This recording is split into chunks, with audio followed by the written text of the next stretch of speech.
नमस्कार दर्शकवृन्द, दिनभरका देश विदेशका प्रमुख खबरहरू समेटिएको नेपाल टाइम्सको टप 50 बुलेटिनमा स्वागत छ। म रश्मिता उदास। सुरु गरौँ आजका प्रमुख खबरहरू। प्रतिनिधि सभा सदस्य पद त्याग गर्ने राप्रपा अध्यक्ष राजेन्द्र लिङ्गदेनको घोषणा। चुनाव घोषणापछि नै संसद चलाइराख्नु उपयुक्त हुँदैन भन्ने आफ्नो दलको धारणा रहेको जिकिर। पछिल्लो समय सरकारले प्रतिनिधि सभाको कार्यकाल लम्ब्याउने प्रस्ताव ल्याएपछि लज्जित भएको उल्लेख। निर्वाचनमा भाग नलिनेहरूको तटस्थ सरकार बनाउन नेपाल मजदुर किसान पार्टीका सांसद प्रेम सुवालको माग। निर्वाचनको मिति घोषणा भइसक्दा पनि संसद चलाउनु आचार संहिता विपरीत रहेको भन्दै बैठक चलाउन नहुने दाबी। पछिल्लो समय डेंगी देशभर फैलिएको भन्दै डेंगी रोग नियन्त्रणको लागि तत्काल पहल गर्न प्रतिनिधि सभा सदस्य बिना कुमारी श्रेष्ठको माग। त्रिवीमा भएको तालाबन्दीमा सरकारको सहभागिता निन्दा योग्य रहेको बिन्दा पाण्डेको भनाई। संघीय निजामती सेवा ऐन रूपान्तरित गरेर ल्याउनेमा सरकार गम्भीर रहेको प्रधानमन्त्री शेरबहादुर देउवाको भनाई। सरकारी कार्यालयहरूमा अझै पनि नागरिक मैत्री काम हुन नसकेको भन्दै तत्काल सुधार गरी जनतालाई बिना कुनै झन्झट चुस्त सार्वजनिक सेवा प्रवाह गर्न निर्देशन। सुशासन दिन नसके नेपाल पनि श्रीलङ्का सरह हुने कांग्रेस वरिष्ठ नेता रामचन्द्र पौडेलको दाबी। निजामती सेवा ऐन चाँडै संसदमा पेश हुने विश्वास व्यक्त। संहितालाई स्वीकारेपछि संहितासँग मेल खाने गरेर संगठन र संस्थाहरू सञ्चालित हुनुपर्ने उल्लेख। सीट बाँडफाँडका लागि सत्ता घटकका 5 दल अन्तिम गृह कार्यमा। प्रधानमन्त्री शेरबहादुर देउवा र नेकपा माओवादी केन्द्रका अध्यक्ष प्रचण्ड बीच पनि छलफल। नेपाल विद्यार्थी संघद्वारा पूर्ण कार्य समितिको माग गर्दै केन्द्रीय कार्यालय सानेपामा विरोध प्रदर्शन। शेखर कोइराला पक्षका विद्यार्थीहरूद्वारा विरोधका लागि खुलापत्र लेखन कार्यक्रमको आयोजना। पत्र उपसभापति धनराज गुरुङ र कलम सहमहामन्त्री महालक्ष्मी उपाध्यायलाई हस्तान्तरण। निलम्बित प्रधान न्यायाधीश सोलेन्द्र शमशेर जबरासँग महाभियोग सिफारिस समितिले आज पनि लियो बयान। 43वटा प्रश्न तयार गरिएकोमा 11वटा प्रश्न सोधियो। भदौ 25 गते बस्ने बैठकमा अब लिखित जवाफ मागिने। सशस्त्र प्रहरीका तत्कालीन प्रहरी नायब महानिरीक्षक रञ्जन कोइरालाको कैद सजाय घटाउनु गल्ती भएको निलम्बित प्रधान न्यायाधीश जबराद्वारा स्वीकार। यसैकारण आफूलाई महाभियोग लगाइएको भए नागरिकसँग माफी माग्न तयार रहेको जिकिर। देशमा संघीय लोकतान्त्रिक गणतन्त्र स्थापना गर्ने कामको नेतृत्व आफूले गरेको एकीकृत समाजवादी अध्यक्ष मात्र नेपालको दाबी। चुनावमा भाग लिई जितेर देखाउन पनि नेकपा बहुमतका संयोजक धर्मेन्द्र बास्तोलालाई चुनौती।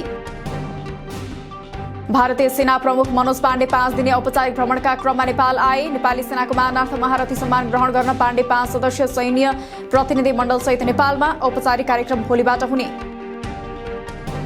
चीनको राष्ट्रिय जन कांग्रेसका अध्यक्ष ली चान्सु आउँदो 27 गते 4 दिने भ्रमणका लागि नेपाल आउँदै। भ्रमणका क्रममा चान्सु र सभामुख अग्नि सापकोटा बीच द्विपक्षीय भेटवार्ता हुने। राष्ट्रपति र प्रधानमन्त्रीसँग पनि शिष्टाचार भेटवार्ता गर्ने। भ्रष्टाचारको आरोपमा संसदबाट निलम्बनमा परेका र विशेष अदालतमा मुद्दा खेपिरहेका विजय कुमार गच्छदारलाई कांग्रेसद्वारा उम्मेद्वार सिफारिस। मुद्दा अदालतबाट छिनोफानो नहुँदासम्म गच्छदार उम्मेद्वार समेत हुन नपाउने भए पनि उम्मेद्वार सिफारिस गरिएको खुलासा। उम्मेद्वार सिफारिसको विषयमा विवाद हुँदा धनुषा क्षेत्र नम्बर 2 का कांग्रेस कार्यकर्ता बीच शनिबार कुटाकुट। शेरबहादुर देउवा र रामचन्द्र पौडेल पक्षबीच कुटाकुट भएपछि उम्मेद्वार सिफारिस हुन सकेन। छाया सेन्टरमा बायोमेट्रिक दिन पुगेका पर्यटन मन्त्री जीवनराम श्रेष्ठलाई लाइन बस्न आग्रह गर्ने एक सुरक्षा गार्ड पक्राउ परे। मन्त्रीलाई अभद्र व्यवहार गरेको आरोपमा गरुड सेक्युरिटी अन्तर्गत छाया सेन्टरमा कार्यरत शेरजंग गुरुङ पक्राउ। आफ्नो 100 दिनको कार्यकालको समीक्षा गर्दै अनधिकृत संरचना हटाउने अभियानबाट पछि नहट्ने काठमाडौँ महानगरपालिका मेयर बालेन्द्र शाहको प्रतिबद्धता। अझै केही समय गाली र आलोचना सहन तयार रहेको उल्लेख। काठमाडौँ महानगरपालिकाद्वारा मन्दिर तथा सम्पदा क्षेत्रमा अवैध रूपमा सञ्चालन भइरहेको पसल हटाउने अभियान सुरु। इन्द्रचोक र असनका मन्दिर क्षेत्रमा सञ्चालन भइरहेका पसल हटाउन 24 घण्टे अल्टिमेटम।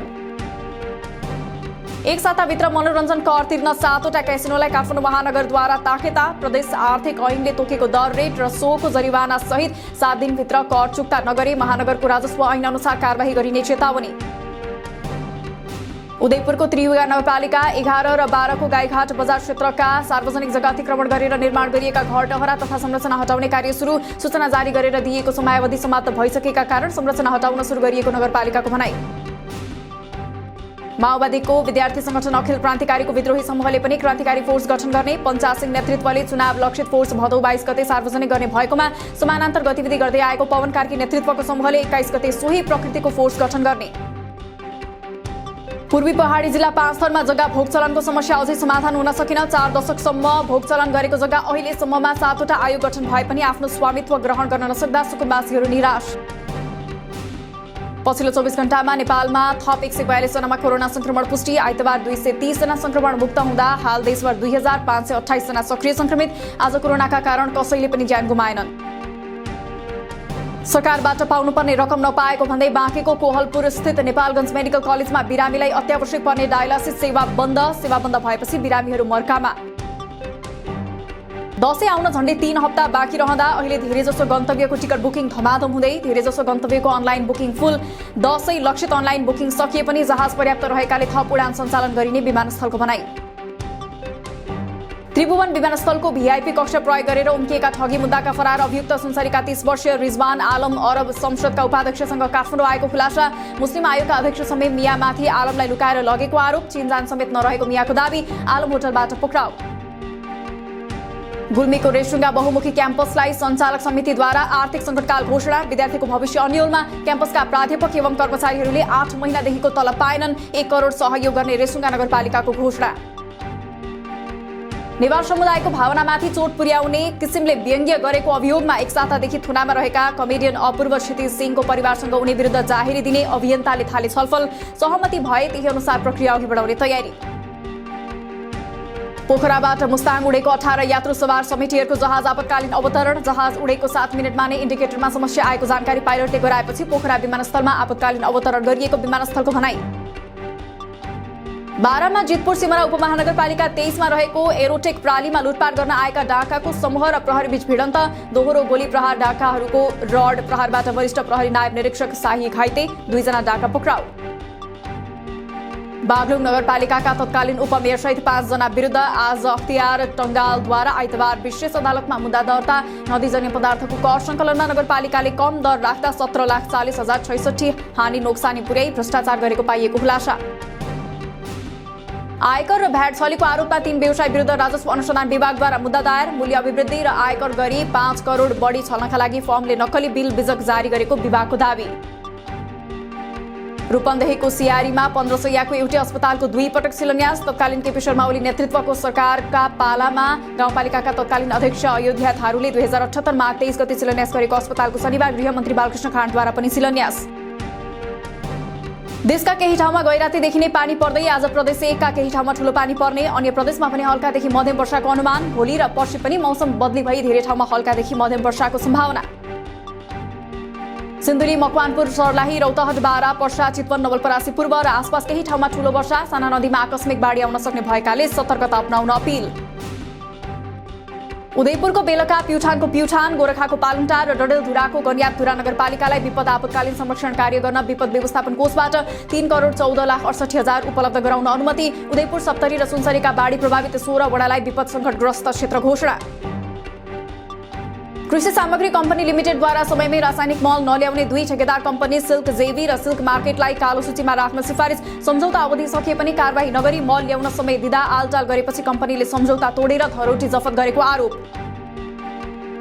संघीय निजामती सेवा ऐन कानून मन्त्रालयमा गएर रोकिरहेको संघीय मामिला मन्त्री राजेन्द्र प्रसाद श्रेष्ठको भनाई। आफ्नो कार्यकालमा ट्रेड युनियनका सम्बन्धमा कुनै हक अधिकार कटौती नगर्ने प्रतिबद्धता व्यक्त।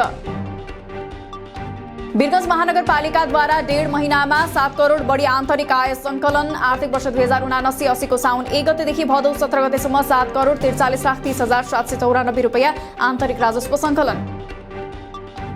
आउँदो असोजदेखि शुक्रबार शेयर बजार नहुने लगानीकर्ताको माग। नियामक निकायको सुझाव र नेप्सेको कारोबार प्रणालीको मर्मत गर्नुपर्ने भएकाले शुक्रबार शेयर कारोबार बन्द गर्ने निर्णय। असोजदेखि पहिले जस्तै 5 दिन मात्रै शेयर कारोबार हुने। हप्ताको पहिलो दिन आज सुनको भाव तोलामा 600 रुपैयाँले बढेर प्रति तोला 93,600 रुपैयाँ कायम। चाँदीको भाव पनि तोलामा 5 रुपैयाँले बढेर 1,110 रुपैयाँमा कारोबार। यही भदौ 22 गते हुने सङ्घको निर्वाचनका लागि भलिबल सङ्घको अध्यक्षमा जितेन्द्र बहादुर चन्दद्वारा उम्मेदवारी घोषणा। उनले नेतृत्वका लागि निरोज मास्केसँग प्रतिस्पर्धा गर्नुपर्ने। स्विजरल्यान्डमा सम्पन्न अल्ट्रा टुर मोन्टे रोसाको 100 किलोमिटर अल्ट्रा दौडमा नेपालकी रसिला तामाङलाई उपाधि। नेपालकै अनिता राई तेस्रो हुँदा पुरुषतर्फ नेपालका भीम गुरुङ दोस्रो। नेपालबाट 3 धावकले सहभागिता जनाएकोमा 3 जना शीर्ष 3 मा रहन सफल। एशिया कप क्रिकेट अन्तर्गत सुपर 4 मा रोमाञ्चक हुने आशा गरिएको भारत र पाकिस्तान बीचको खेल अहिले हुँदै। मंगलबार भारत र श्रीलङ्का, बुधबार पाकिस्तान र अफगानिस्तान, बिहीबार भारत र अफगानिस्तान तथा शुक्रबार श्रीलङ्का र पाकिस्तान बीच खेल हुने। अमेरिकाका पूर्व राष्ट्रपति डोनाल्ड ट्रम्पले दिए राष्ट्रपति जो बाइडेनलाई देशकै शत्रुको संज्ञा, आफ्नो निवासमा गरिएको अनुसन्धानलाई न्यायको धोखाधडी भन्दै यसले कसैले कहिल्यै नदेखेको परिणाम ल्याउने चेतावनी। रकेटमा इन्धन चुहावटको समस्या देखिएपछि नासाले चन्द्रमासम्म पुग्ने एउटा विशाल रकेट प्रक्षेपणका लागि गरेको दोस्रो पटकको तयारी पनि अन्तिम समयमा रोकियो। आर्टेमिस नामको यो कार्यक्रमले मानिसलाई पुनः चन्द्रमामा पुर्याउने लक्ष्य। अन्तर्राष्ट्रिय समुदायसँग आर्थिक सहयोग गर्न बाढीको चपेटामा परेको पाकिस्तानको आग्रह। बाढीबाट 10 लाख घरहरू ध्वस्त हुँदा 3 करोड 30 लाख मानिस प्रभावित। बाढीमा परि 1265 जनाको मृत्यु। पाकिस्तानमा बाढी पहिरो प्रभावितहरूको पुनर्स्थापनाका लागि 16 करोड अमेरिकी डलर बराबरको सहयोग आवश्यक। पछिल्ला 4 दिनमा टर्की, फ्रान्स, चीन, यूएई, कतार लगायतका देशबाट 30 वटा विमानले राहत सामग्री पुर्याए। अमेरिकाले एउटा सैन्य टोली नै पठाउने तयारी। अमेरिकामा एकजना पाइलटले चोरीको विमान वालमार्टमा क्र्यास गराउने धम्की दिँदा अमेरिकी अधिकारीहरू लामो समय हैरान। विमानको इन्धन सकिएपछि पाइलट आफैले खुला चौरमा विमानलाई क्र्यास ल्यान्ड गराए। चोर पाइलट पक्राउ। म्यानमारको सैन्य अदालतले प्रजातन्त्रवादी नेत्री आङ सान सुचीलाई चुनावमा धाँधली गरेको आरोपमा सुनायो थप 3 वर्षको जेल सजाय। सुचीलाई अहिलेसम्म 11 वटा मुद्दामा 20 वर्षको जेल सजाय तोकियो। अझ केही आरोपमा सुनवाई हुन बाँकी। र ब्लुमबर्गले निकालेको पछिल्लो तथ्याङ्क अनुसार जीडीपीको आधारमा भारतले बेलायतलाई उछिन्दै 5औं स्थानमा उक्लियो। जीडीपीमा भारत बलियो देखिए पनि प्रति व्यक्ति आयमा धेरै पछाडि। बेलायती नागरिकको प्रति व्यक्ति आय $47,000 बढिरहँदा प्रति भारतीय आय $2,000 मात्र। दिनभरका देश विदेशका प्रमुख खबरहरू समेटिएको नेपाल टाइम्सको टप 50 बुलेटिन अहिलेलाई सकियो। हामी भोलि फेरि टप 50 समाचारका साथ उपस्थित हुने नै छौं। नेपाल टाइम्सको युट्युब च्यानल सब्स्क्राइब गरिदिनु भएकोमा र फेसबुक पेज लाइक गरिदिनु भएकोमा धन्यवाद। ताजा खबरहरू नेपाल टाइम्सको अनलाइन पोर्टल www.nepaltimes.net मा पनि गएर हेर्न सक्नुहुनेछ। नेपाल टाइम्स हेर्दै गर्नुहोला। नमस्कार।